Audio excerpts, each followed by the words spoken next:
ये लोकसभा से पहले की लड़ाई थी। अब लोकसभा में जा रहे जनता के बीच में, और जनता सब देख रही है। इसलिए मैंने कहा कि 2,25,000 वोट तो इनके पेपर लीक से चला गया। ये क्या मुंह लेकर के जाएंगे जनता के सामने? और सोचो, अग्निवीर जैसी नौकरी कौन स्वीकार करेगा? नौजवान, आपकी जो पक्की नौकरी थी वो नहीं दे पा रही सरकार। तो सरकार अगर पैसे से, डरा के, धमका के, एजेंसियों के माध्यम से वोट तो ले सकती है। गिनती वाले चुनाव में तो जीत सकते हैं, लेकिन जनता वाले चुनाव में भारतीय जनता पार्टी नहीं जीत पाएगी।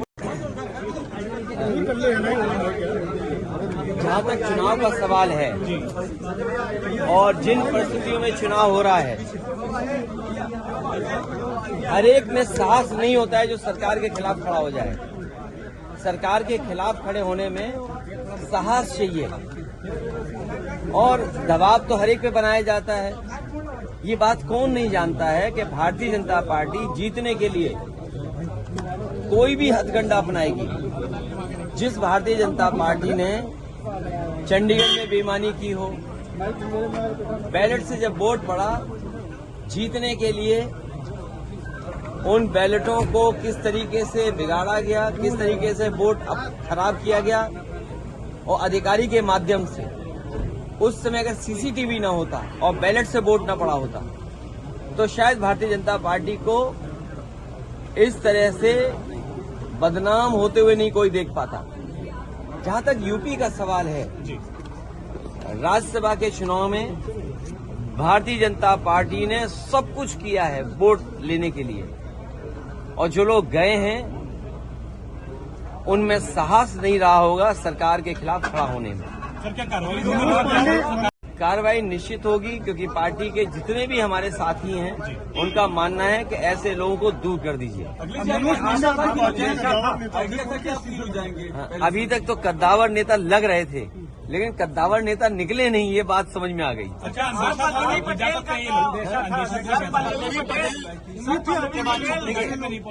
मैंने आपसे कहा कि सरकार के खिलाफ वोट डालने में साहस की जरूरत है, साहस की जरूरत है। अब वो नहीं दिया होगा वोट, अभी तक नहीं आई है, तो वो जाने, क्योंकि उनकी वे क्या बोला था अभी आप? अंतरात्मा से। तो मैं किसी की अंतरात्मा के बारे में नहीं जानता हूँ। मेरी अंतरात्मा के बारे में किसी के नहीं मैं जानता हूँ।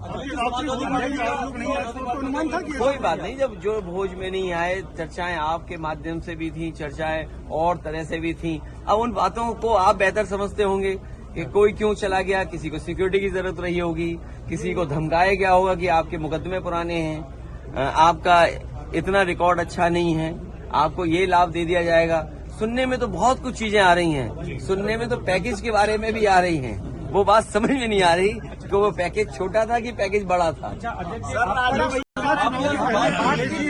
से बात की गई थी आपके यहाँ से, आप प्रदेश अध्यक्ष ने बात? देखिए, कई बार कुछ लोग, कुछ होता है खबरों में रहने के लिए।